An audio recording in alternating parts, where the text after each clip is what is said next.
जय वीरू वाला शोले वाला था, नहीं एकदम बेस्ट फ्रेंड था। लेकिन किसी कारण किसी कारण वही कारण ये दोनों में हो गया झगड़ा, बोला बाली सब बंद है, मारा पीटो पर उतारू हो गया है। नहीं दोनों एक दूसरे से का है, सामने खड़ा है, दम खड़ा है। पहले दोस्त था, अभी का है, खड़ा एकदम है, लड़ने के लिए तैयार है। अब एगो देखनहू के लिए तैयार है कि लड़। अब ये बेचारा कब से वेट कर रहा है कि दोनों लड़ रहे, खाली ऐसी बोला बोली कर रहा, लड़िए नहीं रहा है। एक बढ़ रहा है गुस्सा के साला का है दोनों है रे, 1 घंटा हो गया कभी तक लड़ ले है नहीं, लड़ जल्दी से। तो ये क्या करता है ना, दोनों लोग आपस में भले खूब बोला बोली कर रहा है लेकिन लड़िए नहीं रहा है, मतलब अभी क्रिया करिए नहीं रहा है। तो ये कहता है कि रुक तो ऐसे नहीं लड़बे, ये कहता है कि आई ऐसे कह दो, लो आई ऐसे कह दिया, ये एकरा सनका देगा। अब हाँ नहीं दूगो लड़ता है तो कहता है ऐसे कह दो, लो हमरा ऐसे कह देता तो ऐसे कर देते। तो वही वाला काम करता है उत्प्रेरक। देखा था कि मैं सबसे पहले क्या देखा जाता है बताओ, घर द्वार, लड़के पसंद है तो घर द्वार, साला झोपड़ियों में है तो कोई दिक्कत। तो मूल गुण का हुआ, आने से पहले बर्तन को क्यों धोया जाता है, बस इसका आंसर हो गया तो वो उसका आंसर हो गया। आज क्योंकि धूल कण जमे होते हैं बर्तन के ऊपर, नहीं इसलिए उसको पानी से धोकर खाते हैं। वैसे मैग्नीशियम के ऊपर धूल कण जमे होते हैं, इसलिए उसको रेगमाल से साफ करके जलाते हैं, बस हो गया। सेम तो वही है, रासायनिक अभिक्रिया एवं समीकरण। क्या है, दूध है, और ये दूध से क्या बन गया, दही। तो ये कौन सा अभिक्रिया है बताओ। और ये लकड़ी का जलना कौन सा अभिक्रिया है, भौतिक रासायनिक। रासायनिक। बल्ब का जलना कौन सा अभिक्रिया है, भौतिक रासायनिक। भौतिक। अच्छा किस रीजन से भौतिक है बताओ तो, बल्ब का जलना भाई रीजन कुछ ना होगा ना, बल्ब का जलना जो है भौतिक है कि रासायनिक है। जल भी सकता है, बुझ भी सकता है, अपने जलेगा अपने बुझेगा। अभी इसके बारे में समझेंगे कि कौन रासायनिक और कौन भौतिक है। जैसे मोम का पिघलना कौन सा अभिक्रिया है, भोजन का पचना कौन सा अभिक्रिया है, मोमबत्ती का जलना, लोहे पर जंग लगना, बर्फ का पिघलना, या तो फलों को काटना, या तो लोहे के गर्म करना। इसमें से देखो कुछ भौतिक अभिक्रिया है, मतलब कुछ भौतिक परिवर्तन हो रहा है और कुछ रासायनिक परिवर्तन हो रहा है ना। तो इसमें से कौन सा भौतिक है और कौन सा रासायनिक है, मतलब कौन भौतिक परिवर्तन है कौन रासायनिक परिवर्तन है, ये चलिए यहां से हम लोग समझते हैं। देखिए जो भौतिक परिवर्तन होगा ना, भौतिक परिवर्तन, अब देखो अभिक्रिया और परिवर्तन में कुछ फर्क नहीं है। देखना अगर पानी है, ठीक है, अगर पानी को अगर हम बर्फ के रूप में बदल दिए, क्या के रूप में बदल दिए, बर्फ के रूप में, बर्फ के रूप में, तो बताओ भौतिक है कि रासायनिक है, भौतिक कैसे है। देखो ये अभी पानी के रूप में था, इसका मूल जो गुण था वो पानी के था, जो था ना, अब ये बदल गया तो फिर किस में हो गया, बर्फ में। तो क्या बर्फ से फिर वापस पानी ला सकते हैं, बर्फ है लेकिन पानी ना है, अगर उसको कहाँ रख दीजिए, अगर मान लो फ्रिज से निकाल के उसको धूप में रख दो तो वापस कहाँ में आ जाएगा, पानी। तो बर्फ से पानी बन गया, तो इसमें कहाँ नहीं बदला हुआ, देखो आकार बदल गया। पहले देखो लिक्विड में था, अब कहाँ में हो गया, ठोस में, मतलब ये पहले तरल अवस्था में था नहीं ना, अभी कहाँ में बदल गया, बर्फ में, मतलब ठोस में बदल गया। तो इसका आकार बदल गया, आकार तो बदल गया, रूप भी बदला कि नहीं, लेकिन इसका क्या चीज नहीं बदला है, मूल गुण नहीं बदला। मूल गुण मतलब जो हाँ, इसका मूल गुण है, मूल गुण पानी ना है, तो इसका मूल गुण नहीं बदला, क्या कि अभी भले आकार बदल गया, द्रव से ठोस बदल गया, लेकिन क्या नहीं बदला है, मूल गुण नहीं बदला। अभी भी वापस ही पानी आ सकता है कि नहीं आएगा, तो इसलिए भौतिक परिवर्तन है, इसलिए भौतिक परिवर्तन है, इसलिए भौतिक। अगर मान ले हम दूध लिए, क्या ले लिए, दूध, अब दूध से बना दिए दही, देखो दूध अभी ये दूध है, अब कहाँ में बदल गया, दही में। अच्छा इसका जो मूल गुण था अब इसमें है, पूरी चेंज हुआ कि नहीं हुआ। पहले इसको अगर हम टेस्ट करते थे तो थोड़ा सा मीठा टाइप का लगता था, नहीं अगर इसको गर्म करो तो इस पर छाली बढ़ जाएगा ऊपर से लेयर, लेकिन इसको गर्म करके देखो वैसा होगा, वैसा कुछ नहीं होगा, ना मीठा आपको महसूस होगा और नहीं उसके ऊपर लेयर छाली के बैठेगा, नहीं। अच्छा फिर इसको रिवर्स करके वापस ला सकते हैं दूध में, कुछ लगा लो ताकत, नहीं इस रूप में आएगा। तो ये कौन परिवर्तन हो गया, रासायनिक। इसमें क्या चेंज हो गया, मूल गुण चेंज हो गया। पहले दूध के जो स्वाद था वो पूरा बदल गया, तो इसको बोलते हैं रासायनिक परिवर्तन, या बोलो या रासायनिक अभिक्रिया, दोनों सेम होता है, कोई बदलाव नहीं है, बस नाम बड़ा अलग अलग है ना। जैसे लोहे में जंग लगना, लोहे में जंग लगना, ये कौन अभिक्रिया है? अच्छा कैसे रासायनिक है? देखो लोहा जो था ना, अभी जब हम लोग घर बनाते हैं तो रड लाता है तो नया चमकता है, नहीं एकदम चमकीला है, और जैसे ही इस पर जंग लगेगा तो ऊपर वाला लेयर जो होता है, उसके वाला परत, वो टूट टूट कर नीचे गिरने लगता है, नहीं गिरता है? अच्छा जय किलो के लोहा लाए थे 5 क्विंटल का, वह क्विंटल का भी है, वजन में कुछ बदलाव हुआ तो इसका मूल गुण बदला कि नहीं बदला? और लोहा भी, लोहा का जो मूल गुण था, जो पहले कठोर था, उतना कठोर बचल है, अब एक हथौड़ी मारिया पूरा अथी हो जाएगा, चूर चूर हो जाएगा, तो इसका मूल गुण चेंज हुआ कि नहीं? अच्छा जो चीज में बदला है, जंग के रूप में बदला है, जंग के रूप में, क्या उस जंग से फिर हम लोहा बना सकते हैं? तो पूरा पूरी चेंज हुआ कि नहीं हुआ? तो लोहे में जंग लगना कौन सा परिवर्तन है? रासायनिक परिवर्तन है, रासायनिक परिवर्तन। मतलब आपको याद रखना है कि मूल गुण चेंज हुआ है कि नहीं। अच्छा एक और बताओ, जैसे फलों के सलाद बनाना, अब बताओ अगर मेरे पास खीरा ककड़ी सब कुछ है, अगर उसको सलाद बना दिए तो बताओ कौन सा परिवर्तन हुआ? भौतिक या रासायनिक? रासायनिक के भौतिक? अच्छा तो रासायनिक हो गया, यानी आप लोग नहीं समझे बढ़िया से। अभी भी खीरा है और उसको काट न दिए, सेब न केवल बदलल है, मतलब सलाद के रूप में केवल बना। खीरवा तो अभी ना ऐसे खो या तो सलाद के रूप में खाओ, स्वाद तुम्हारा सेम लगेगा कि नहीं लगेगा? अब तुम लोग ये सोच रहे हो खीरवा कट गया उसको जोड़ के फिर अथी बना लेंगे ककड़ी खीरा, तो जोड़ो फिर भी क्यों लगा के, लेकिन उसका मूल गुण बदला है। अरे आकार बदले, आकार देखो बदल सकता है, जैसे बर्फ, ये पानी से बर्फ में बदला, आकार तो बदल गया, आकार बदल सकता है, बदल सकता है, आकार बदलेगा, कोई दिक्कत नहीं है, लेकिन उसका जो मूल गुण है, जो मूल गुण, वो नहीं बदलना चाहिए। अभी भी खीरा था, उसको सलाद के रूप में बना दो, खीरे ना है। जैसे यहाँ पे देखो सेब है, सेब है कि नहीं है, इसको अगर काट के खाएंगे तो दूसरा स्वाद लगेगा, और वैसे खड़े खाएंगे तो दूसरा स्वाद लगेगा। तो इसका मूल गुण चेंज हो रहा है, क्या चेंज हो रहा है? केवल शेप चेंज हो रहा है, आकार चेंज हो रहा है, केवल आकार ना चेंज हो रहा है। मान लो इसको गोल के रूप में काट दिए, नहीं त्रिभुज के आकार में काटो, खाली आकार चेंज हो रहा है, मूल गुण चेंज नहीं हो रहा है। ऐसा थोड़े कि शेप के काट के इस रूप में बना देंगे तो दूसरा स्वाद लगेगा, और गोल बना देंगे तो दूसरा स्वाद लगेगा। ये सब चेंज हो सकता है, ये तो भाई तुम्हार मर्जी है, चेंज करो, लेकिन स्वाद नहीं ना चेंज हुआ। नहीं जैसे ये लकड़ी है ना, ये तो भाई पेड़ से कटल होगा, पेड़ से काटकर हम अगर मान लो टेबल बना दिए तो रासायनिक परिवर्तन की भौतिक, भौतिक परिवर्तन है कि नहीं है? अरे कल भी लकड़ी था, पेड़ों में लकड़ी, अभी हो भी लकड़ी है, इसका मूल गुण चेंज हुआ कहाँ है बताओ? नहीं ना हुआ। तो एक टारगेट आपको रखता है कि सकल सूरत कितना बदल जाए, लेकिन उसका जो मूल गुण है वो नहीं बदलना चाहिए। अगर बदल गया तो रासायनिक, नहीं बदला तो भौतिक। अच्छा देखिए बल्ब, ट्यूबलाइट जल रहा है ना, अभी जल रहा है, लेकिन इसको फिर वापस अगर बंद कर देंगे तो देखो अभी जल रहा है, अभी जलने वाला स्थिति में है, बंद करेंगे तो बंद हो जाएगा, फिर चालू करेंगे तो फिर जलने लगेगा, तो फिर वापस ही अपन शकल में आ रहा है कि नहीं? इसका मूल गुण चेंज हो रहा है? नहीं। आप कहेंगे कि जल रहा है, पहले बुझा हुआ था तो इसका चेंज नहीं हुआ, तो फिर उसको बुझा के देखो फिर बुझ जाएगा। तो वैसा परिवर्तन जिसका मूल गुण नहीं चेंज होता है वो सब क्या कहलाता है? भौतिक। जैसे देखो मोम, जैसे मोम का जलना, मोम के जलना, और सॉरी मोमबत्ती के जलना है, और एक यहाँ देखो है मोम का पिघलना। अच्छा देखो दोनों में फर्क देखो, मोमबत्ती का जलना मतलब ये वाला जो है ना, ये वाला, ये वाला जल रहा है, ये जो फीता है ना ये जल रहा है, तो ये जलेगा तो कौन सा परिवर्तन हो जाएगा? रासायनिक। कह के जल के राख न बन रहा है, अब राख से वो फिर बना लेंगे रस्सी, मोम वाला रस्सी नहीं ना, तो ये भौतिक हो गया कि रासायनिक? लेकिन इसमें बताओ ये मोम का पिघलना, ये वाला जो है ना, ये वाला ये पिघल रहा है, तो भौतिक है, कह कि इसको फिर उठा के एक जगह इकट्ठा जमा नहीं हो जाता है, जमा करके इसे लपेट के उसमें रस्सी डाल दो और फिर जलाओ, फिर जलेगा। तो इसमें नहीं बदलाव हुआ है ना, लेकिन इसमें देखो ये वाला लॉ में बदलाव हो गया। तो ये हो गया रासायनिक।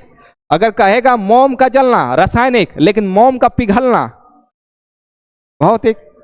दूध से दही बनना रासायनिक। अब देखो जलना, कोई भी जलना अगर शब्द आ जाएगा, जलना का शब्द आएगा रासायनिक हो जाएगा। जैसे लकड़ी का जलना, लकड़ी का भी जला दिए, वो कोयला के रूप में आ गया, कोयला से फिर लकड़ी हो जाएगा, उसका मूल गुण चेंज हुआ कि नहीं?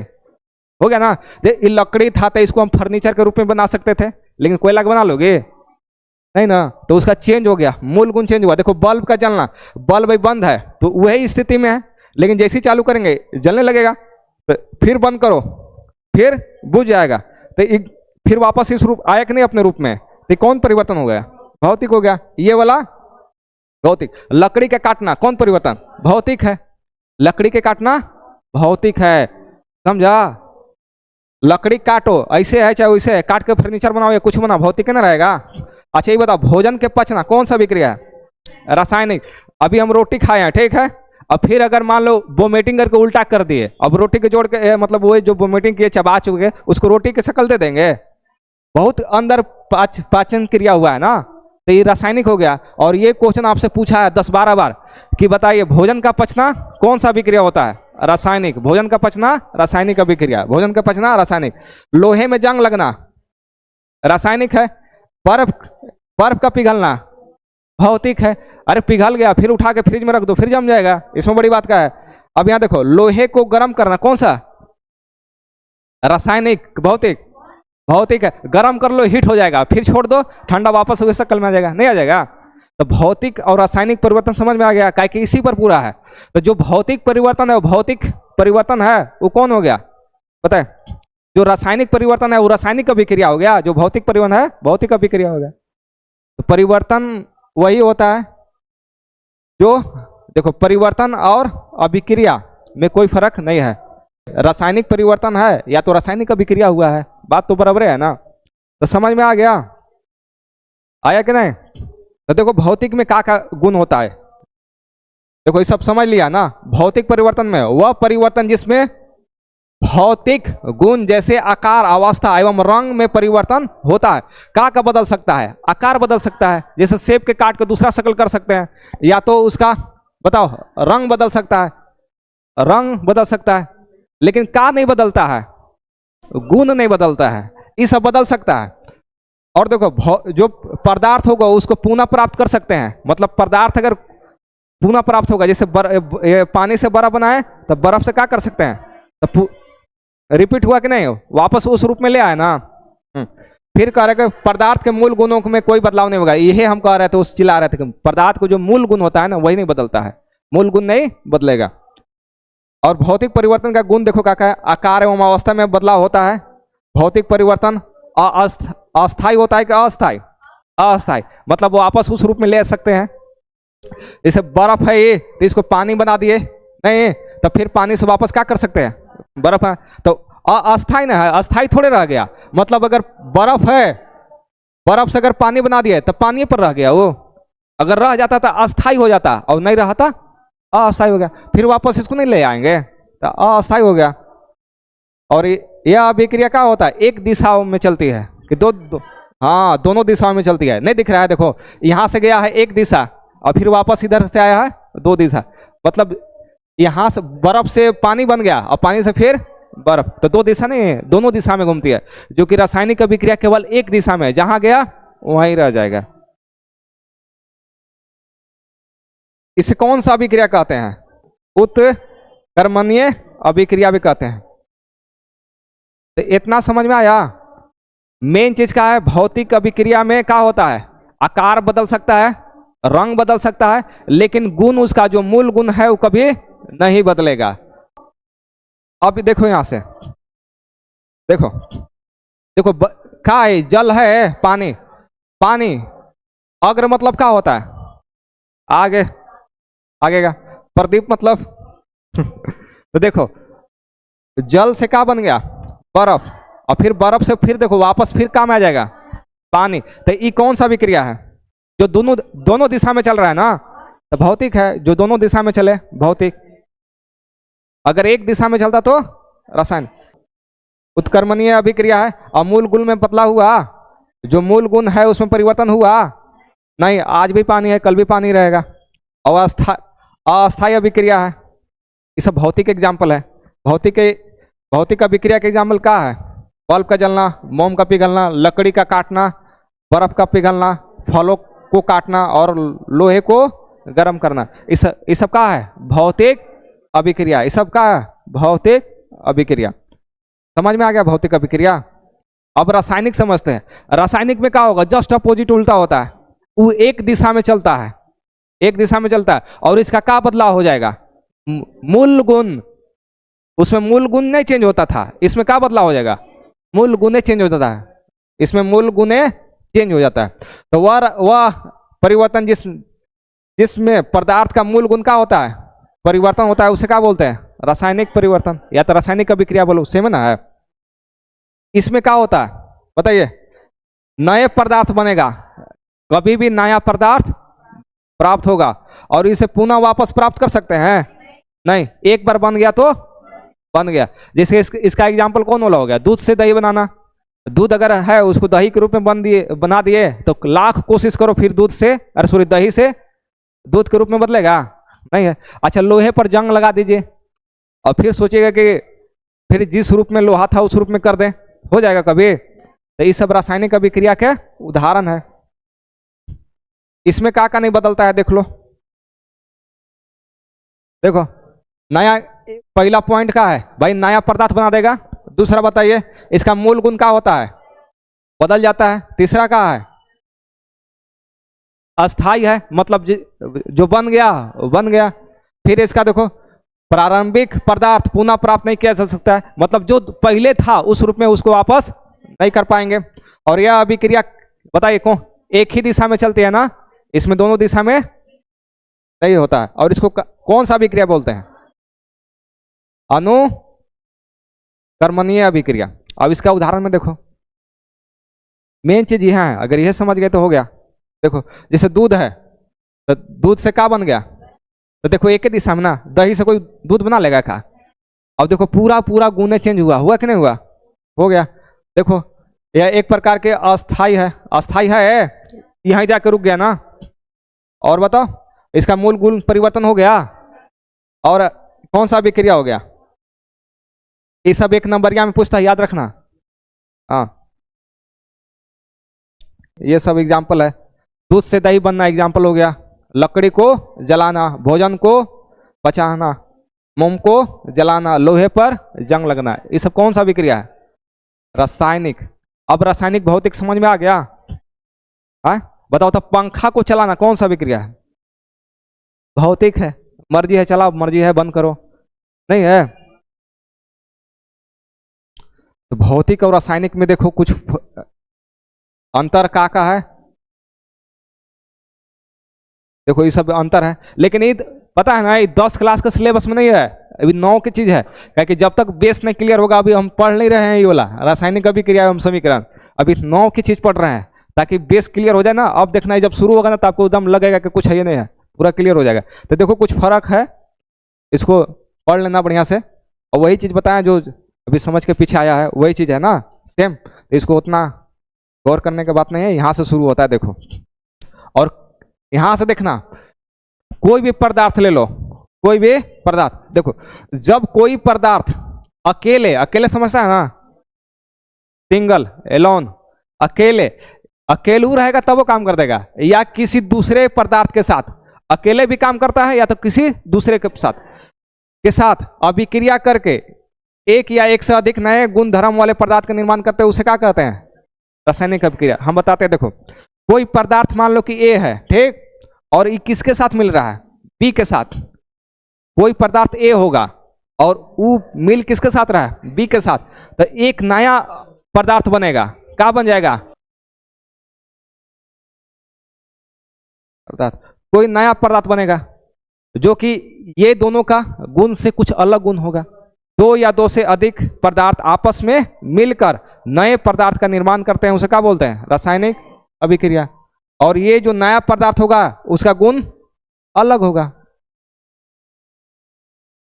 अब जब रासायनिक अभिक्रिया होगा ना, तो देखो का परिवर्तन हो जाएगा। पहला का परिवर्तन होगा, पदार्थ की अवस्था चेंज हो जाएगा। पदार्थ की अवस्था चेंज हो गया, जैसे यहां से भी लिए है ना, दूध से क्या बना दिए हैं? देखो, दही, दूध था लिक्विड में, तरल पदार्थ था, अब क्या बन गया? ये ठोस जैसा बन गया है ना। ठोस मतलब ईंटे पत्थर में समझ लेना, वो जम गया है ना। तो इसका क्या चेंज हो गया? अवस्था चेंज हुआ कि नहीं? अवस्था चेंज हो गया। पहले तरल था, अब क्या हो गया? ठोस। फिर देखो, रंग में परिवर्तन हुआ, ये दूध का रंग अलग, अब इसका रंग अलग होता है। हाँ? थोड़ा सा पीला कलर का हो जाता है, तब है ना उसमें से निकालती है मक्खन घी। रंग में परिवर्तन हुआ, हो जाता है। तापमान में परिवर्तन होगा। अच्छा, दादा दादी से कहते हुए सुने दही मत खाइए, ठंडा चीज होता है, तो टोने से ठंडा होता है, उसके अंदर गुण ठंडा का हो जाता है। दूध का कुछ और गुण होता है, इसका गुण और होता है। टोने से मत रखना कि टोएंगे तो ठंडा महसूस होगा, उसको खाने से ठंडा शरीर को हो जाता है। तो इसका तापमान में परिवर्तन हुआ कि नहीं हुआ? हो गया। और गैस का उत्सर्जन होता है, गैस का उत्सर्जन, जब अभिक्रिया होगा तो गैस पक्का कुछ ना कुछ गैस निकलेगा। अच्छा, इसका सबसे बढ़िया एग्जाम्पल देखना है तो पता है कहाँ देखना? चूना। जब सफेदी करते हैं ना, घर को पोताई करते हैं, तो मार्केट से चूना पत्थर खरीद के लाते हैं, उसको नाद में डालता है, नाद में डालेगा चूना पत्थर के ना, तो खोल के खोलता है और इसको टच करके देखना, पूरा नाद गर्म हो जाएगा। नादवा का हो जाता है गर्म, या तो बाल्टी में रखिए तो बाल्टिया पूरा गर्म हो जाता है, हाइड्रोजन गैस निकलता है। ऊपर से कहाँ निकल रहा है? Hydrogen gas. और सब कुछ इसमें आपको मिल जाएगा। अवस्था में चेंज हो जाएगा, पहले पत्थर के रूप में था, लिक्विड में बदल जाता है, घुला जाता है। अभी इसमें रंग में परिवर्तन हो जाता है, और इसमें तापमान, इसको टच करेंगे ना तो पूरा गर्म महसूस होगा। इसमें तापमान ओरिजिनल देख सकते हैं। और इसमें कौन सा गैस उत्सर्जन होता है? Hydrogen gas. इसमें कौन सा गैस उत्सर्जन होगा? Hydrogen gas. तो यहाँ पे देखने के लिए आपको मिलेगा बढ़िया से। तो इतना पता चल गया कि जब रासायनिक अभिक्रिया होगा ना तो 3-4 चीज होता है। बताओ 4 चीज कौन सा होगा? पदार्थ की अवस्था चेंज हो जाएगा, दूसरा रंग में परिवर्तन हो जाएगा, तापमान में परिवर्तन हो जाएगा, और गैस का उत्सर्जन होगा। गैस निकलना ही निकलना है। तो ये सब देख लेना, काम खत्म हो जाएगा। जैसे हम लोग लिए थे क्या वाला, अब इसमें जाके मत कर लेना। जल लिए हैं, मतलब अब जल से क्या बना दिया है? बर्फ। नहीं, तब इसको टच करके देखिएगा, तापमान में तो है, ठंडा तो लगे रहा है। नहीं, और रिसर्च करेंगे। पहले देखो ठोस था, अरे सॉरी द्रव था, अब काम में बदल गया, तो मतलब इहो वाला काम कर रहा है और इहो वाला काम कर रहा है। नहीं, रंग में परिवर्तन हो, सफेद है भी सफेद है। नहीं, अच्छा लो अंदर गैस निकल रहा है कि नहीं पता नहीं, लेकिन 2 को मिल रहा है ना, तो यहां सोच के इहो मार देंगे कि भौतिक है कि रासायनिक? भौतिक है, अभी नहीं रासायनिक है। काहे कि कहां नहीं चेंज हुआ है? गुण, मूल गुण चेंज नहीं हुआ। पहला आपका ध्यान मूल गुण पे जाना चाहिए। अगर मूल गुण हो गया तब ये सब आप देखिए, नहीं तो पहले ये देख लीजिएगा तो एक और रासायनिक अभिक्रिया कह दो, क्या जाओगे? ये भी रासायनिक अभिक्रिया है। पहला देखना है मूल गुण। देखा था कि मैं सबसे पहले क्या देखा जाता है? बताओ, घर द्वार। लड़के पसंद है तो घर द्वार, साला झोपड़ी में है तो कोई दिक्कत। तो मूल गुण वो क्या हुआ? लड़के, उसका फैशन है जी कि घर द्वार से शादी होता है। मेन कोई भी अभिक्रिया होगा, आपका पहला फोकस कहां जाना चाहिए? मूल गुण चेंज हो रहा है कि नहीं। अगर चेंज होगा तब इसमें मिला सकते हैं कि अब मिलेगा कि नहीं, और मिलना ही मिलना है। चेंज होगा तो मिल जाएगा। तो इधर क्लियर है? अब देखो पदार्थ की जो अवस्था में परिवर्तन का हो जाएगा। देखो जैसे मैग्नीशियम है, मैग्नीशियम का है, मैग्नीशियम का है, धातु है, जिसका जो संकेत होता है ना Mg। अगर बुक में कहीं लिखा देखेगा Mg तो क्या समझ लेना है? पक्का ये मैग्नीशियम है, मैग्नीशियम है। नहीं, जैसे हम लोग भी अपना नाम का शॉर्टकट लिखते हैं, नहीं लिखते हैं पवन, तो पी लिख देगा और कुछ आगे कुछ और लगा देता है। नहीं, भले दुनिया जाने चाहने के पी से पवने होता है, लेकिन अपन शॉर्टकट में नहीं लेता है। तो वैसी मैग्नीशियम का भी बनाया गया है संकेत के रूप में। और ये पी से पवन दुनिया जाने चाहे नहीं, लेकिन Mg से पूरा दुनिया जानता है कि क्या है? मैग्नीशियम। ई वाला अमेरिका वाला के ले जाकर पढ़ाइए था कि पढ़िए तो सर वो नहीं पढ़ पाएगा, ओकरा ई लेके जाओ पढ़ लेगा, है कि ई जानता है वो मैग्नीशियम लिखा है, मैग्नीशियम लिखा है। नहीं, सऊदीया में चल जाओ पूछो तो ये जानता है, वो तो हिंदी नहीं पढ़ने जानता होगा, वो तो अरबी फारसी जानता है उन लोग का, लेकिन ई वाला पढ़ लेगा।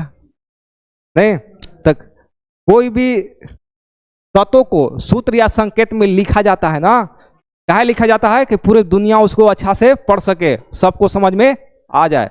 तो इसका संकेत तो देखो, मैग्नीशियम का संकेत क्या है? Mg। इसको Mg से लिखा जाता है। और मैग्नीशियम को देखो, जब वायु की उपस्थिति में जलाने से पहले उसको किससे साफ करते हैं? रेगमाल। रेगमाल समझता है? नहीं, रेगमाल मतलब होता है सरफ पाता। जैसे हम लोग के घर में चित्ती उत्ती लग जाता है ना, पेंट वेंट कराना है तो नहीं, उसको छोड़ाते हैं लगड़ के, उसके बाद पेंट करते हैं, वही सरफ पाता को रेगमाल बोला जाता है। नहीं तो देखो, मैग्नीशियम एक प्रकार का धातु है, लेकिन वायु की उपस्थिति में इसको जलाने से पहले किससे साफ करेंगे? रेगमाल। जैसे मैग्नीशियम है ना, एक प्रकार का धातु है। ये क्या है? धातु। अब सोचो, धातु जल रहा है। अभी तक तो हम लोग जान रहे हैं कि धातु हीट होता है, जैसे लोहा है उसको गर्म किया जाता है, हीट होता है ना, उसको तरल के रूप में बना सकते हैं। लेकिन देखो, मैग्नीशियम ऐसा धातु है जिसको जलाते हैं।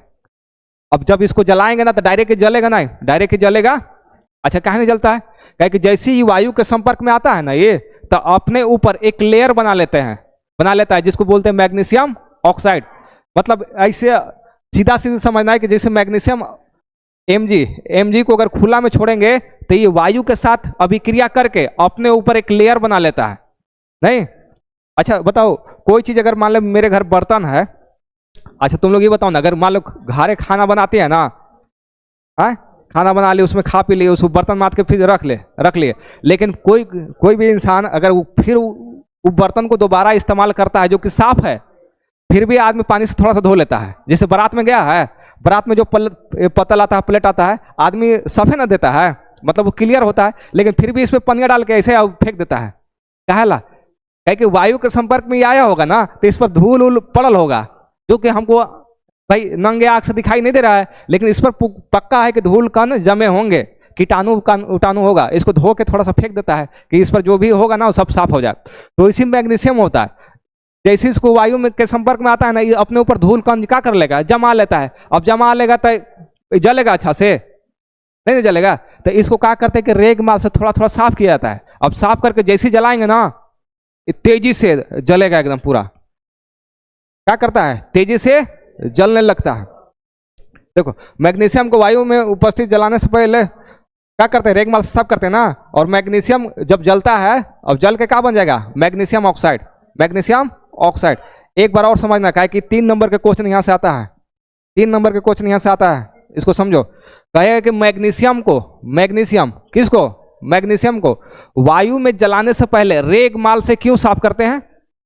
बताओ। तो लिखेंगे मैग्नीशियम को वायु में जलाने से पहले रेगमाल से इसलिए साफ करते हैं कि मैग्नीशियम जब वायु में आता है तो अपने ऊपर धूल कण जमा लेता है, जिसके वजह से वो अच्छे से जल नहीं पाता है। इसलिए हम मैग्नीशियम को रेगमाल से साफ करते हैं और पुनः इसको जलाते हैं, और ये तेजी सफेद लौ के साथ जलता है, तेजी से दम जलेगा। तो कभी कभी मैग्नीशियम को मैग्नीशियम फीता भी कहता है।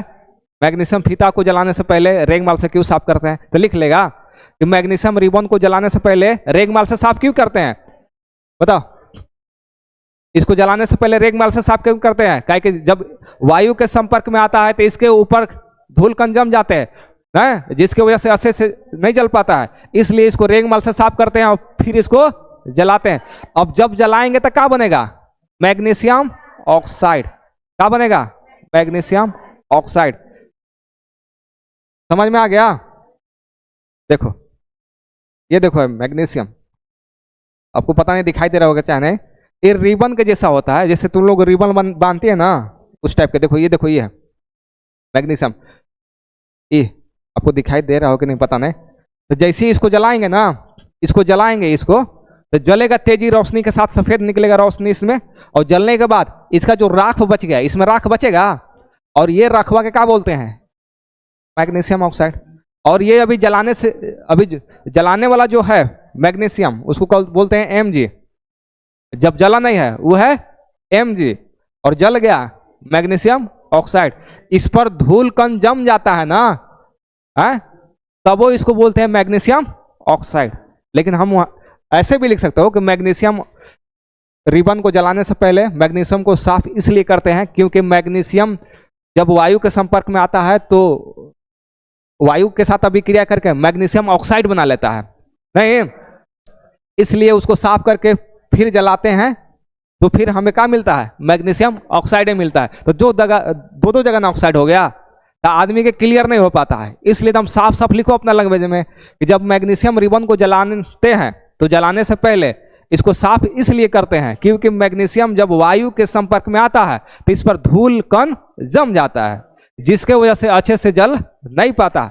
इसलिए हम इसको रेगमाल से साफ करते हैं और फिर जलाते हैं, और जलाने के बाद जो अवशेष पदार्थ बचता है उसको बोलते हैं मैग्नीशियम ऑक्साइड। क्लियर हो गया? देखो 3 नंबर के क्वेश्चन है कि मैग्नीशियम को वायु में जलाने से पहले साफ क्यों किया जाता है। मैग्नीशियम बोलेगा या तो मैग्नीशियम रिबन बोलेगा या तो मैग्नीशियम फीता बोलेगा, सब वही आंसर है। नहीं, यहां तक समझ में आ गया? कोई दिक्कत है तो बोलो, अभी तक समझने में कोई दिक्कत नहीं ना है? अच्छा अब बताओ तो मैग्नीशियम जो जला ये रासायनिक अभिक्रिया है कि भौतिक? रासायनिक है। नहीं है, वो फीता के रूप में था, जला तो किस के रूप में बदल गया? राख के रूप में। पहले मैग्नीशियम था, अब क्या बन गया? मैग्नीशियम ऑक्साइड बन गया, मूल गुण चेंज हो गया, फीता के रूप में अब राख के रूप में बदल गया। नहीं तो अब तो समझ में आ गया होगा कि भौतिक और रासायनिक में क्या डिफरेंट होता है। भाई मूल गुण में मेन चीज है, मूल गुण बदल रहा है तो रासायनिक है, नहीं बदला तो भौतिक है। और ये जो इसका समीकरण है यहाँ देखो, इसे देखो, मैग्नीशियम है, इसको किसके उपस्थिति में जलाया? ऑक्सीजन की उपस्थिति में जला दिया। अच्छा जब जलाने के बाद होगा तो भाई ऑक्सीजन की उपस्थिति में जलाएगा? नहीं, अब जब जला तो क्या बन गया? मैग्नीशियम ऑक्साइड, मैग्नीशियम ऑक्साइड बन गया। मैग्नीशियम को जलाने से पहले रेगमाल से साफ क्यों करते हैं? कोई बता सकता है? बताओ तो इतना ही शॉर्ट आंसर देके तो नंबर दे देगा। 3 नंबर के क्वेश्चन है। अच्छा तू बताओ, खाने से पहले बर्तन को क्यों धोया जाता है? बस इसका आंसर हो गया तो वो उसका आंसर हो गया।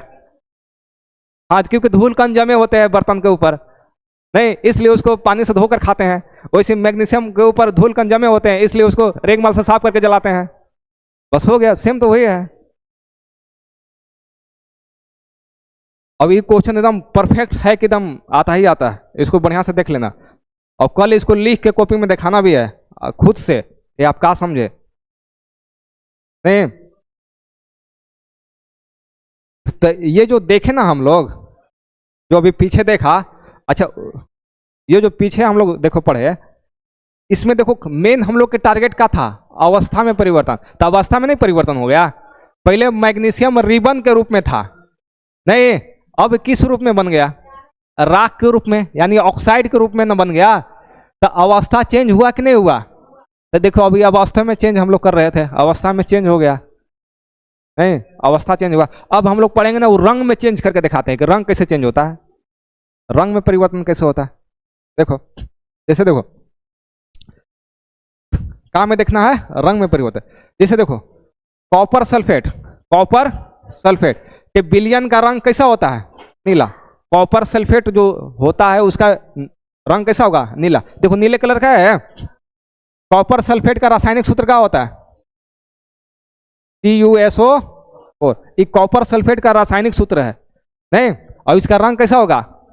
जिस कलर से लिखे हैं वही कलर है, नीला।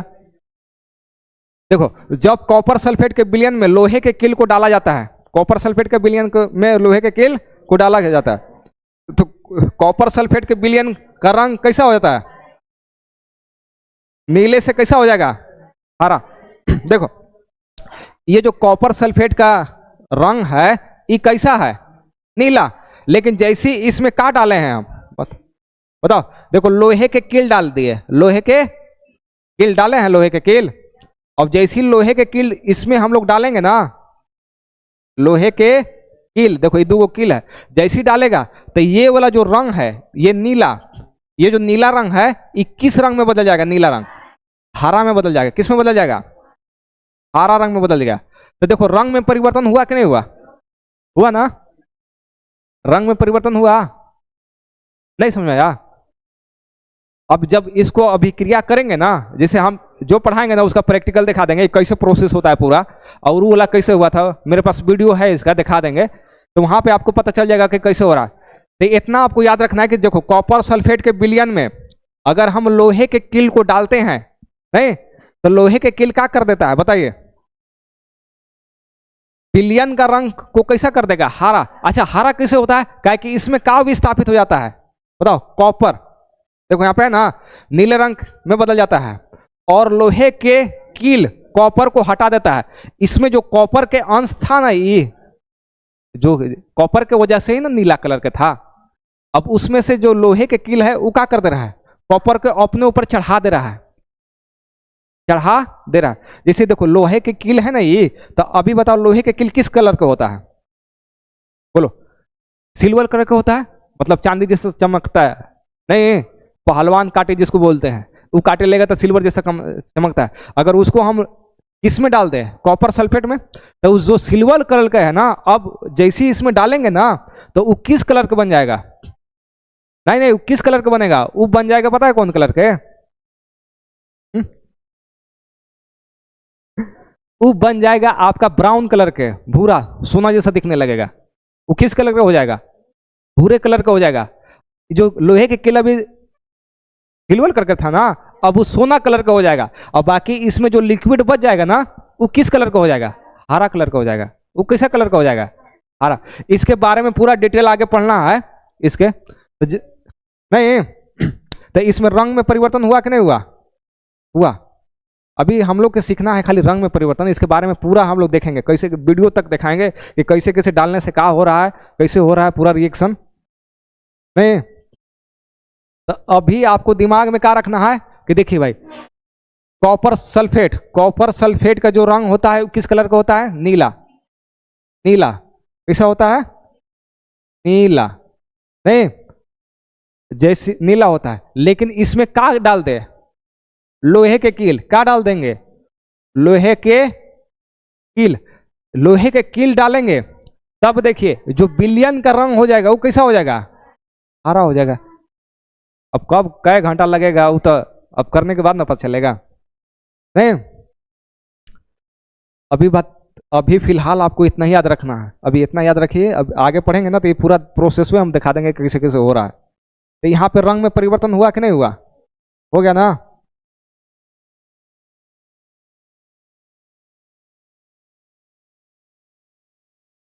देखो देखो इसको क्या पढ़ते हैं बताओ तो? Copper sulphate. ई क्या है? लोहा है। लोहा, लोहा है ना। तो जब इन दोनों को क्या करा दिए? अभिक्रिया, तब क्या बन गया? Ferrous sulphate. Ferrous sulphate. और क्या बन गया? कॉपर। फेरस सल्फेट और कॉपर। अभी कैसे बना, क्या बना, आगे है पूरा डिटेल में पढ़ना, उसके बाद पढ़ाते हैं। अभी तो हम लोग के रंग में परिवर्तन देखना था, तो रंग पर टारगेट रखिए। यहां तक क्लियर है? तो देखो अब यहां से आपका चैप्टर होता है स्टार्ट। अब यहां से स्टार्ट होता है ना। इसमें देखो जो भी रासायनिक अभिक्रिया होगा, रासायनिक अभिक्रिया होगा, उसमें दो गो भाग होता है। जो भी रासायनिक अभिक्रिया होगा उसमें कितने भाग होते हैं? दो गो भाग होते हैं। जैसे दो भाग होते हैं, एक होता है अभिकारक और एक होता है उत्पाद। देखो यहां पे देखना, जैसे कार्बन है और ऑक्सीजन है। कार्बन और ऑक्सीजन। तो देखो ये जो कार्बन और ऑक्सीजन, ये दोनों क्या कर रहे हैं? भाग ले रहे हैं कि नहीं ले रहे हैं? रासायनिक अभिक्रिया में दोनों क्या कर रहे हैं? भाग ले रहे हैं। रासायनिक अभिक्रिया में भाग ले रहे हैं। भाग समझती है? जैसे कोई दौड़ हो रहा है, रेस, स्कूल में दौड़ हो रहा है, तो उसमें जो जो लाइन में खड़ा रहता है दौड़ने के लिए, वो सब भागे नहीं लेता है, भाग लेता है। उसमें कोई फर्स्ट आता है, कोई सेकंड आता है, वो कोई थर्ड ले जाता है। तो वैसी रासायनिक अभिक्रिया होने के लिए जो जो जरूरत है पदार्थ के, मतलब भाग लेने वाले पदार्थ को क्या बोलते हैं? अभिकारक। और ये दोनों भाग लेके और कुछ नया पदार्थ बना देते हैं, जिसको क्या बोलते हैं? उत्पाद। ये तुम्हारा क्या है?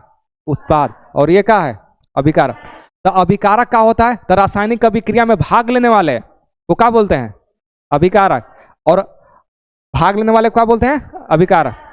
नहीं, रासायनिक अभिक्रिया में कोई रासायनिक अभिक्रिया है, उसमें जितना भी दौड़ने वाला है, दौड़ने वाला मतलब भाग लेने वाला, वो सब का है? अभिकारक। अभिकारक, अभिकारक ना। अभिकारक है, लेकिन देखो भाग लेने वाला हो गया अभिकारक, और अभिकारक से मिलकर जो पदार्थ बनता है उसको बोलते हैं उत्पाद बोलते हैं। तो अभिकारक उत्पाद हो गया। रासायनिक अभिक्रिया में जो भाग लेता है उसको क्या बोलते हैं? अभिकारक। जो भाग लेने की वजह से जो बन गया उत्पाद हो गया। नहीं, जैसे देखो इसमें हम लोग लिए थे दूध और साथ में क्या लिए हैं? नींबू। फिर लिखा रहा है इसको नींबू। अरे लिखने पर ध्यान मत देना भाई, बड़ी गलती होता है। ये है नींबू। तो देखो ये दोनों क्या हो गया बताइए तो? अभिकारक। भाग ले रहे हैं ना, और बन क्या रहा है? ये क्या हो गया? उत्पाद। नहीं, तो रासायनिक अभिक्रिया में भाग लेने वाले अभिकारक, जो अभिकारक से जो बन के निकला उत्पाद। नहीं, तो समझ में आ गया। और अगर ऐसे नहीं समझ में आ गया तो तुम गधा वाला समझ लो। देखो गधा वाला है, देखो तीर के निशान जो नहीं है, जहां निश लगा रहा है वो क्या है? उत्पाद है। जहां निश लगाते हैं उत्पाद। और इधर क्या है? हाँ, तो देखो जहां पे निश लगता है वो है उत्पाद, और निश लगा इधर है। हाँ, ये वाला बंद कर दो। हाँ, तो अभिकारक उत्पाद समझ में आएगा। अच्छा, कोई ऐसा बोलता है कि तीर के बाएं तरफ, तीर के दायां है ना, दाएं तरफ क्या होता है और बाएं तरफ उत्पाद।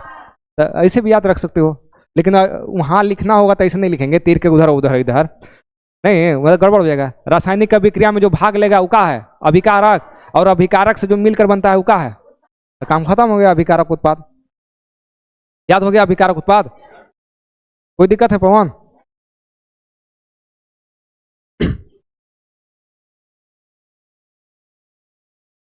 तो उत्पाद तो ये हो गया, ये समझ गया, कोई दिक्कत नहीं, लिखने वाला काम बाद में करेंगे। एक होता है उत्प्रेरक, ये सारा बड़ा खचड़ा होता है उत्प्रेरक, समझता है क्या होता है? नहीं खचरा जानती है? हम दिखा रहे हैं, जैसे देखो इधर देखो समझ रहे हैं? देखो कैसे समझो इसको। जैसे एगो तुम हो और एगो तुम्हारा दोस्त है, भाई लिखावट पर ध्यान मत दीजिएगा ना। इन लोग दोनों में पता है एकदम दोस्ती, जय वीरू वाला शोले वाला था, नहीं एकदम बेस्ट फ्रेंड था। लेकिन किसी कारण वही कारण ये दोनों में हो गया झगड़ा, बोला बाली सब बंद है, मारा पीटो पर उतारू हो गया है। नहीं, दोनों एक दूसरे से का है, सामने खड़ा है, एकदम खड़ा है। पहले दोस्त था, अभी का है? खड़ा एकदम है, लड़ने के लिए तैयार है। अब एगो देखनहू के लिए तैयार है कि लड़। अब ये बेचारा कब से वेट कर रहा है कि दोनों लड़ रहे, खाली ऐसी बोला बोली कर रहा, लड़िए नहीं रहा है।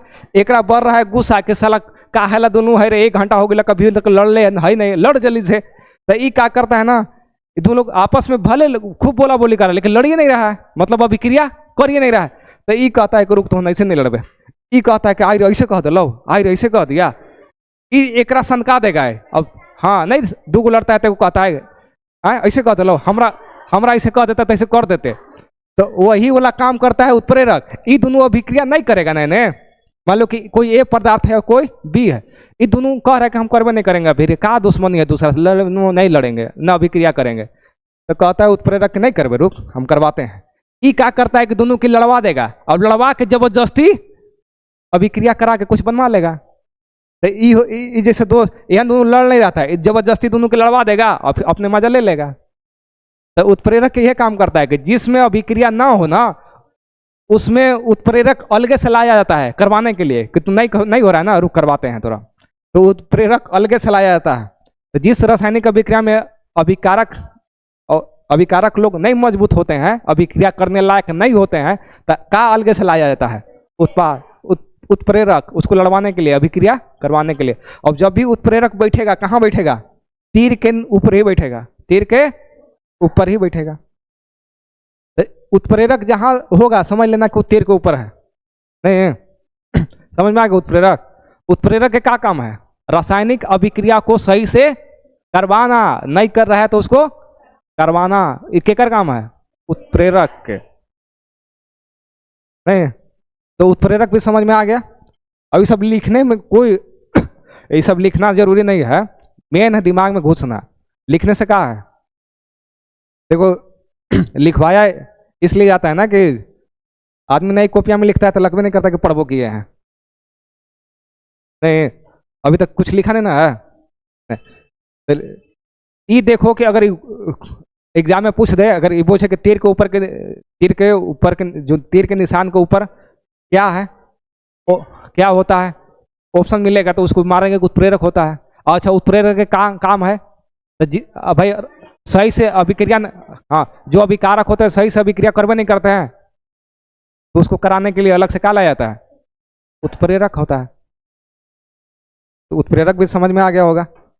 आ गया पवन, कोई दिक्कत?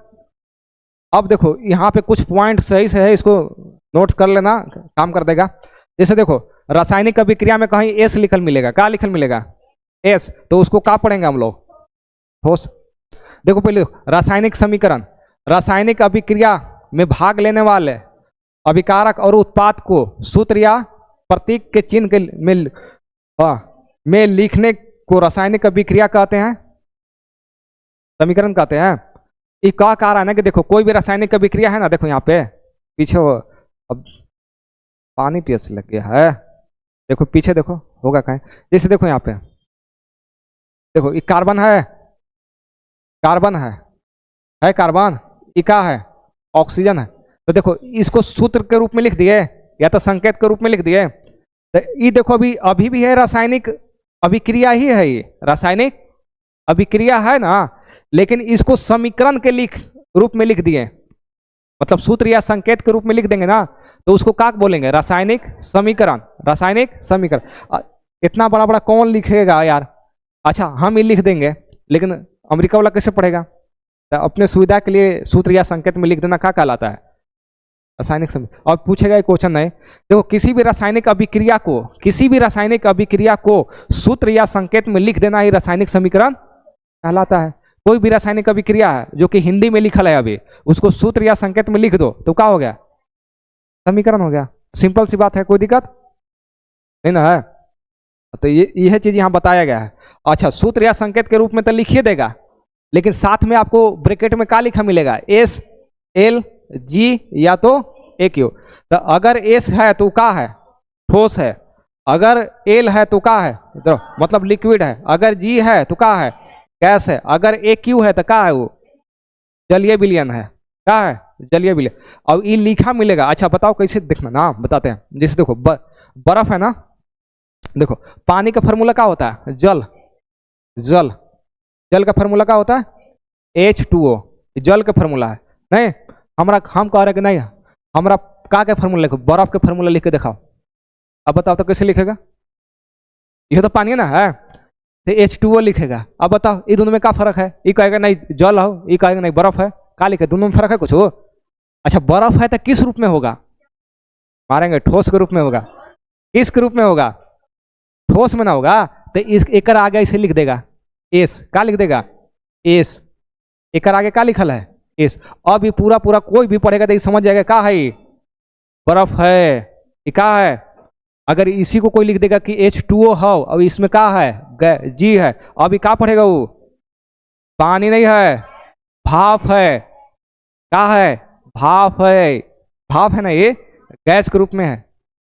इस चावल बनाते हैं ना तो उसके भाप बनकर उड़ता है लेयर पानी, तो वही है ये, यानी गर्म पानी है, ये भाप है। तो देखो कितना डिफरेंट नहीं है। एस मतलब समझ में कि एस लगा देने से क्या हो गया, बर्फ, अब ये लगा देने से क्या हो गया, भाप हो गया।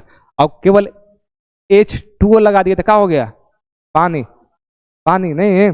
ये कौन पानी है कोई पता नहीं है, नली वाला पानी है कि पीने वाला पानी है, क्या वाला पानी है, पानी से पानी है। तो देखो इसका महत्व है कि नहीं है ना, बहुत महत्व है ठीक है। अगर इसमें एल लगा दिए तो ये क्या है, पानी है द्रव के रूप में। एक क्यों जलीय विलयन है, वो किसी में घुलल होगा, कोई मटेरियल उसमें कोई पदार्थ घुल दिए, जैसे नींबू पानी घोल दिए तो नींबू के अंश है और पानी का अंश है, तो जलीय विलयन हो गया। अब पीता है ना, ठीक अभी क्या बोलते हैं, जल जीरा, इस टाइप से जितना भी आता है वो सब जलीय विलयन है। तो समझ में आया कितना महत्व है। तो बर्फ के फॉर्मूला याद हो गया? क्या लिखेगा? H2O, जल के जो पीते हैं H2O, नहीं, जो भाप बन के उड़ता है H2G। देखो तो सब इसी से ना पता चल रहा है कि कौन भाप है कौन जल है। साइंस इसका पढ़ाई अलग होता है। तो यहाँ तक क्लियर है? तो जरूरी है कि नहीं है ना? तब नहीं जानेगा किस रूप में कौन है। तो ये सब नोट करे वाला चीज है। आगे बढ़े, समझ में आगे होगा। अब देखो रासायनिक अभिक्रिया, रासायनिक समीकरण का प्रकार। रासायनिक जो समीकरण होता है ना, दो टाइप के होते हैं। रासायनिक समीकरण कितने टाइप के? दो। एक होता है संतुलित और एक होता है असंतुलित, जिसको बोलते हैं कंकालिक रासायनिक समीकरण। संतुलित समीकरण और असंतुलित समीकरण। संतुलित का होता है, असंतुलित का होता है, जानता है? संतुलित में क्या होता है बताओ? अभिकारक किधर? अभिकारक इधर वाला नहीं, और इधर होता है उत्पाद। तो अभिकारक और उत्पाद दोनों के परमाणु संख्या, परमाणु का होना चाहिए बराबर होना चाहिए, दोनों के बराबर होना चाहिए। उस नहीं, परमाणु कहो या परमाणुओं की संख्या बराबर होना चाहिए, नहीं, और क्या होना चाहिए? परमाणु भार बराबर होना चाहिए। अर्थ कुछ का द्रव्यमान। इतना सिंपल से याद रखना कि अभिकारक और उत्पाद दोनों कर द्रव्यमान जो होता है वो बराबर होना चाहिए। दोनों का जो परमाणु संख्या होगा बराबर होना चाहिए। अगर दोनों का बराबर है तो क्या है? संतुलित है। जैसे इधर देखो 50 kg है और प्लस 20 kg है, 20 kg। ये मान लो कुछ भी होगा, चावल ले लो, चावल, और ये है दाल है। और इधर मान लो इधर है 25 kg है चावल और 20 kg है दाल, तो दोनों का बराबर होगा? असंतुलित है। मतलब इधर वाला जो मटेरियल है, जो पदार्थ है, इधर दोनों का अगर सेम रहता ना, सेम अमाउंट में रहता तो जाकर संतुलित होता। तो इधर इसमें देखे कि नहीं में, तो इसमें जो होगा परमाणु की संख्या, इधर कुछ और हो, इधर भी जो होगा वही चीज इधर भी होगा। मतलब इधर और उधर दोनों का क्या होना चाहिए? बराबर। नहीं तो संतुलित समीकरण किसे बोलेंगे बताओ? अभिकारक और उत्पाद के परमाणुओं की संख्या बराबर हो तथा परमाणु भार बराबर हो, उसे क्या बोलते हैं? संतुलित समीकरण। लिखने के लिए नहीं आएगा, एग्जाम्पल में नहीं आता है, इसके लिए संतुलित करने के लिए आएगा, 3 नंबर का आएगा। हाँ, संतुलित करने के लिए आएगा। जैसे देखो यहाँ दिखाते हैं, जैसे इधर सी का गो है और इधर सी का गो एगो है, तो अभी दोनों बराबर सी है कि नहीं? इधर ओ का गो, यहाँ ओ का गो, तो बराबर है कि नहीं है? तो ये संतुलित नहीं है? संतुलित है। दोनों कर देखना है, संतुलित है। अभी सीखेंगे संतुलित कैसे करते हैं, अगर आता है तो ठीक है, नहीं आता है तो सीखेंगे। असंतुलित में क्या होगा? अभिकारक उत्पाद के परमाणुओं की संख्या बराबर नहीं होंगे, दोनों का बराबर नहीं होंगे, अलग अलग होगा। जैसे कुछ एग्जांपल होगा, देखो यहाँ पे देखो मैग्नीशियम है कै गो है? एगो। अच्छा ये जानता है ना, इसको हम एक बार में कहा देखे, एगो देखना, एगो कैपिटल में रहेगा, एगो स्मॉल में। स्मॉल और कैपिटल अगर एक साथ है तो इसको एक बार देखना है ना। तो देखो एम जी के एक बार देखेंगे, एम का अलग मत देख लेना और जी का अलग मत देख लेना, गड़बड़ हो जाएगा। एम जी एक साथ है तो एम जी का एगो इधर है एगो, और इधर का एगो है, तो अभी बराबर है। ओ इधर का एगो है और इधर ओ का एगो, तो बराबर है। असंतुलित है कि नहीं है? असंतुलित है। तो दोनों समझ में आ गया। उत्पाद सॉरी अभिकारक और उत्पाद दोनों का क्या होना चाहिए? बराबर। परमाणुओं की संख्या बराबर हो उसे संतुलित बोलते हैं, और अगर दोनों कर बराबर ना हो तो असंतुलित करते हैं। आगे हम लोग को सीखना है कि संतुलित है तो ठीक है, अगर नहीं है तो उसको क्या करना है? करना है। अच्छा, इस संतुलित और असंतुलित करते काहे हैं? किसके नियम के अनुसार? द्रव्यमान संरक्षण के नियम। ये तो 9 क्लास में था ना। किसी भी रासायनिक अभिक्रिया किसी भी रासायनिक अभिक्रिया में द्रव्यमान का न तो निर्माण होता है और ना ही विनाश होता है। ये कौन बताए थे? द्रव्यमान संरक्षण के नियम जो भी बताए हैं, लेकिन इसमें क्या है, द्रव्यमान संरक्षण के नियम के अनुसार ही संतुलित किया जाता है। याद रखना, एक नंबर में क्वेश्चन आता है, संतुलित जो रासायनिक समीकरण को संतुलित किसके नियम के अनुसार किया जाता है? द्रव्यमान संरक्षण के नियम के अनुसार संतुलित किया जाता है ना। पूछेगा, ऑब्जेक्टिव में पूछता है कि रासायनिक समीकरण को संतुलित किसके नियम के अनुसार किया जाता है? द्रव्यमान संरक्षण के नियम के अनुसार। ये क्या कहे थे कि भाई द्रव्यमान का न तो विनाश होगा और न ही निर्माण होगा, न तो खत्म होगा न ही बनेगा। समझा? तो जब खत्म ना होगा ना बनेगा तो जितना है उतना ही ना रहेगा। तो वही तो दिखाना है भाई, न इधर जितना होगा उधर भी उतना ही होगा, भले आपको दिखाई नहीं दे रहा है लेकिन संतुलित करके आपको दिखाना होगा। तो संतुलित किसके नियम के अनुसार? बस आपको इतना याद रखना है कि संतुलित जो करते हैं वो द्रव्यमान संरक्षण के नियम के अनुसार करते हैं। डिफिनेशन लिखने के लिए कभी आएगा ही नहीं, खाली पूछेगा। देखो अब संतुलित कर सीखते हैं, रासायनिक समीकरण को संतुलित करने की विधि बढ़िया से सीखना। किसको आता है किसको नहीं आता है, बढ़िया से सीखना। आता है तो ठीक है, नहीं आता है तो और भाई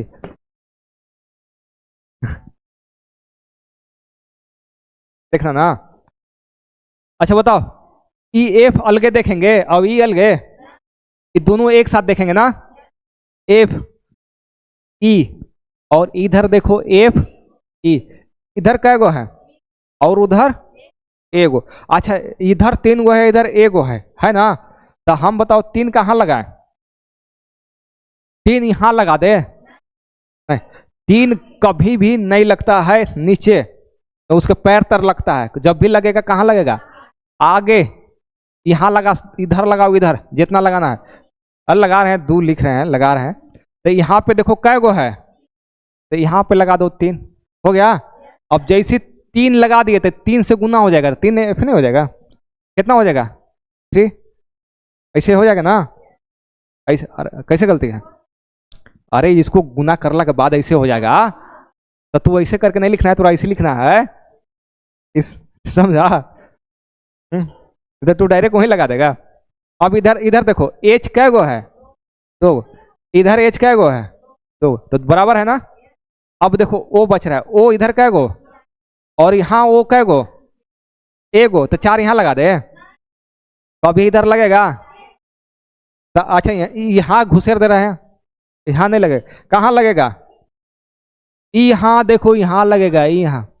तो यहाँ 4 लगेगा तो ओ तो 4 हो गया। देखो यहाँ से गुना हो गया तो ओ नहीं 4 गो हो गया, लेकिन इससे गुना कराओ तो कितना हो जाएगा? 8। एच कै गो हो गया? 8 गो। लेकिन मेरे पास 8 गो एच है। यहाँ देखो, यहाँ देखो एच कै गो यहाँ है? 2 गो। तो इसको कितना बनाना है? 8 बनाना है। 8 बनाएंगे तो कितना से गुना करना पड़ेगा? यहाँ 4 लिख दो तो हो गया, नहीं हो गया? तो ये वाला चीज या नहीं दिखाना है ना, मेन चीज ये वाला दिखाना है आपको। देखो ये बैलेंस हो गया, हो गया ना। तो बैलेंस ऐसे ही करते हैं। अभी 2-4 गो प्रैक्टिस करा। अब देखो जो क्वेश्चन बता रहे हैं ना, ये देखो, ये जो क्वेश्चन अभी बताएंगे ना, ये क्वेश्चन में आएगा। है कितना ही उसके पास है, 10 गो है पूरे बुक में। 10 को प्रैक्टिस करिए, 3 गो मिल ही जाएगा। फालतू क्वेश्चन प्रैक्टिस करने से क्या फायदा है? 5 गो तो यही है। देखो यहां से देखो, एन इधर कै गो है? 2 गो। इधर देखो एन कै गो? इधर 2 गो, उधर कै गो? तो इधर कितना चाहिए? 2 चाहिए कि नहीं चाहिए? तो 2 यहां लगा देंगे। जैसी 2 यहां लगा दिए तो एन कै गो हो गया? एन हो गया आपका 2 गो। और एच कै गो हो गया? एच हो गया 6 गो। तो 6 गो हो गया ना। तो देखो एन तो 2 हो गया, एच कै गो हो गया? 6 गो ना। तो यहाँ कै गो है? तो कितना से 2 के गुना कर देंगे? 6 हो जाएगा। 3 से, तो यहाँ 3 लगा दो, नहीं हो गया? हो गया आराम से। फिर देखो एम, यहाँ एम एन कै गो है? एगो। यहाँ एम एन कै गो? एगो, बराबर है। इसको कुछ नहीं करेंगे। ओ देखो, ओ कै गो है? 2 गो। और ओ इधर देखो कै गो है? एगो। तो 2 तो हमको यहाँ लगाना पड़ेगा, यहाँ देखो 2 लगाना पड़ेगा। जैसे ही यहाँ दो लगाए तो देखो ओ तो दो गो हो गया, लेकिन एच कै गो हो गया, चार गो। अब एच चार गो हो गया, जो कि एच मेरा इधर कै गो है, एक गो, तो चार हमको यहां लगाना पड़ेगा। जैसे ही यहाँ एच लगाए चार गो, तो एच तो चार गो हो गया, लेकिन सीएल कै गो हो गया, अरे सॉरी सीएल ना है, सीएल कै गो हो गया, चार गो हो गया ना। तो क्या सीएल इधर चार गो है देखो, दो गो यहाँ सीएल है और दो गो सीएल यहाँ, तो चार गो नहीं हो गया, तो हो गया। तो ये वाला नहीं लिखना है ना, हो गया, आसानी से हो जाएगा। देखो हो गया, आ रहा है संतुलित करने, आता है, ठीक है। देखो यहाँ पे के कै गो, एक गो, यहाँ के कै गो बराबर है, एच देखो यहाँ पे कै गो है, दो गो, एच यहाँ देखो कै गो, तीन गो, दो गो यहाँ है प्लस एक गो यहाँ है, तीन गो इधर जोड़ लेंगे ना, तीन गो है, एरिया में टोटल तीन गो है। अब यहाँ जैसे ही तीन गो हो गया, तो वहां देखो, यहाँ तो मेरा दो गो है, नहीं तो इसको तीन बना सकते हैं गुना करके, नहीं बना सकते हैं, चार बना सकते हैं, चार बना सकते हैं ना। तो देखो हम एक बार लगाते हैं, अगर यहाँ दो लगा देंगे तो एच मेरा कै गो हो जाएगा, चार गो, तो यहाँ पे दो गो है और यहाँ एक गो है, तो यहाँ अगर दो लगा देंगे तो एच कै गो हो जाएगा, चार गो एच नहीं हो जाएगा। लेकिन दो लगाने से के मेरा कै गो बढ़ गया, दो गो, जो कि के यहाँ लगा देंगे दो, तो बराबर हो गया। अब ओ देखो, ओ कै गो है, दो गो, अब यहाँ ओ देखो कै गो है, नहीं हो गया, हो गया। तो देखना है, ये देखो एच यहाँ कै गो है, दो गो, और यहाँ एच कै गो है, तो बराबर है। यहाँ देखो एस कै गो है, यहाँ एस कै गो, एक गो, यहाँ ओ कै गो, दो गो, नहीं है बैलेंस, दो गो, इधर देखो ओ कै गो है, तीन गो है, तो कैसे बैलेंस कर दे, यहाँ दो लगाना पड़ेगा हमें, दो यहाँ लगा देंगे, यहाँ दो लगाएंगे ना, जैसे यहाँ दो लगाएंगे देखो, दो गो, तो एच कै गो हो गया, चार गो, दो गो यहाँ हो गया, दो गो यहाँ हो गया, ओ चार गो हो गया, तो यहाँ दो लगा देंगे तो ओ कै गो हो गया, चार गो। अब जैसे ही यहाँ देखो, चार यहाँ लगा दिए, यहाँ दो लगाए ना, तो दो लगाने से ये वाला एच कै गो हो गया, चार गो, और एच मेरा इधर कै गो है, दो गो, तो यहाँ दो लगाना पड़ेगा, यहाँ दो लगाते वो एच चार गो हो गया। लेकिन जैसे ही यहाँ दो लगाए, एस कै गो हो गया, दो गो, तो एस मेरा इधर कै गो है, एस देखिए ए गो है, तो यहाँ दो लगाना पड़ेगा। जैसे ही यहाँ दो लगा दिए, अब देखो ई कै गो हो गया, चार गो, और दो गो यहाँ हो गया, छह गो, ओ कै गो हो गया, छह गो, तो यहाँ कितना लगाना पड़ेगा, तीन गो। अब जैसे ही यहाँ तीन लगा दिया, अब देखो बैलेंस हुआ, एच कै गो हो गया, चार गो, चार गो, ठीक है, एस दो गो, एस दो गो, ओ दो गो, और दो गो यहाँ चार गो, अरे सॉरी, हाँ यहाँ तीन ना है यार, दो है, हाँ दो दूना चार हो गया, और चार और दो छह हो गया।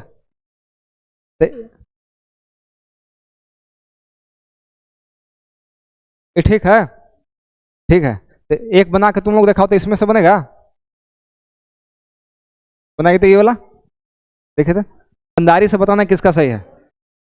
ए एल, ए एल, ये देखो ये दोनों बराबर है अभी, है ना, ये देखो सी यू, सी यू बराबर है, यहां से देखो सी एल टू, जो कि यहाँ है सी एल थ्री, तो अब यहाँ तीन गो है, इधर दो गो।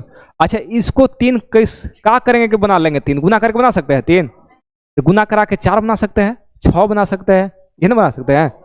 तो देख डायरेक्ट छह बना दे, पहले नियम से चलते हैं, देखते हैं दो लगा के। तो अगर हम चार बनाना चाहते हैं, देखो चार, तो इसको चार नहीं बना पाएंगे, फिर चार बनेगा नहीं, तो इसको छह बनाते हैं, तीन से गुना करते हैं।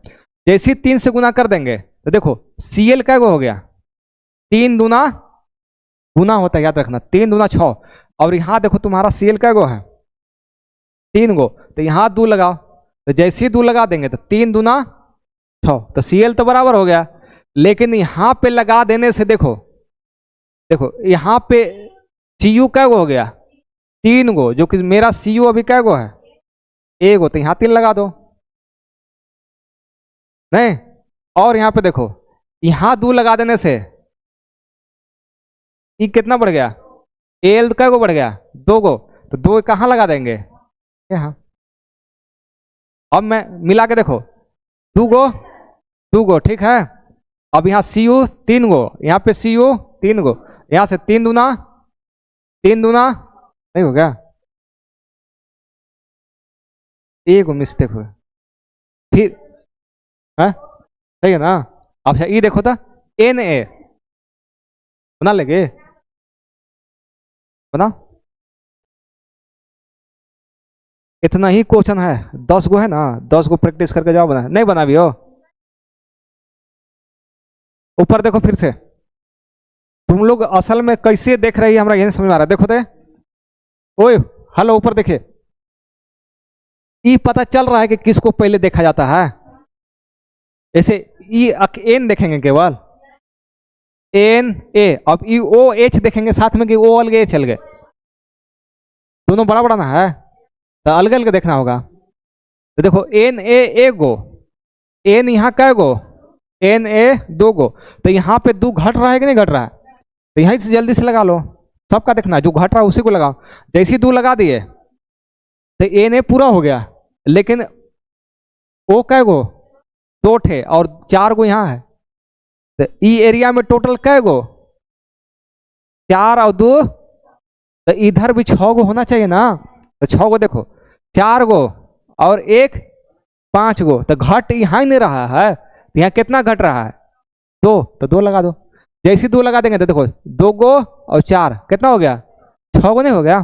अब आगे देखो, यहाँ 2 लगाने से एच कै गो हो गया, 2 गो, और इधर एच यहाँ है 2 गो, कै गो हो गया, टोटल 4 गो, तो ई एरिया में 4 गो खोजो, तो नहीं है 4 गो, सही था। अब एस देखना है, एस यहाँ कै गो है, ए गो, और इधर भी एस कै गो है, नहीं हो गया, होता गया। जहां एकदम आराम से देखो और लिखते चलो लिखते चलो देखते चलो, इसका किसका सही था, गलती था, अरे रुको सिखा देंगे, तो बोलना ना चाहिए था इतना, नरे पूरा क्लास खत्म करवा ले तू लोग सीख नहीं।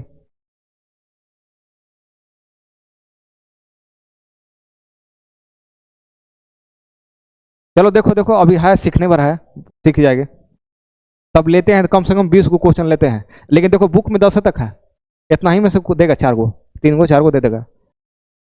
फिर इसको देखो, एफ ही देखेंगे, देखना कैसे देखते हैं, एफ ही, अब उधर नजर कहाँ पर मारेंगे, एफ ही पर, तो एफ ई यहाँ देखो बराबर हुआ, नहीं है, तो वो कितना घट रहा है, तो 2 को लगा दो। जैसे ही 2 लगा दिए तो एफ ही तो पूरा कर लिया, लेकिन एस 2 गो हो गया, नहीं हो गया, तो एस इधर देखो कै गो है, 1 गो और 1 2 गो, टोटल ई तीर के इस साइड टोटल गिनना के कै गो है, तो 2 गो नहीं है, पूरा है कि नहीं है, तो ये भी हो गया, एस का भी काम खत्म नहीं हुआ। अब देखो ओ के कै गो, 8 गो है, 4 दूना 8, गुना होता है ना, 4 दूना 8, अब इधर 8 को गिनो, देखो 3 गो यहाँ है, 3 गो और 2 गो यहाँ है, 5 गो और 3 गो यहाँ है, हो गया। हाँ कहाँ, एक जगह लगा, खाली 2 शुरू में लगाना है, वाह। अच्छा ई बना लेंगे, ई तो बना के दिखाओ,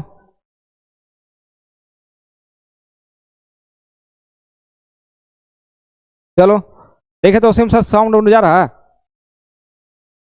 देखो देखो ऊपर देखो, देखो तो कैसे कैसे बनाए, देखो तो ऊपर देखो, CH4 है, अच्छा सी अलग और एच अलग देखिए, ए में अलगो देखेगी तब वो बनेगा, अब अलग ही देखना ही है, क्या कि दोनों बड़ा बड़ा है ना, तो देखो सी और यहाँ पे सी बराबर है, एच कै गो है, 4 गो, 2 गो यहाँ है और कहीं है, तो कहाँ लगा देंगे यहीं ना, तो 4 गो हो गया। अब जैसे ही 4 किया तो ओ कै गो हो गया, 2 गो, और 2 गो यहाँ वो है, कै गो हो गया, 4 गो, तो 4 गो इधर है नहीं है, तो यहाँ 4 कितना लगाना होगा, 2, कितना लगाना होगा, तो अब 2 को लगा दिए तो कितना हो गया, अब देखो तो बराबर हो गया। इसमें देखो एन कै गो है, ए गो, इसमें एन बराबर एच यहाँ बस हो गया। हाँ, और बाकी होमवर्क लो, ये सब घरे से बना के लेके आना है टोटल।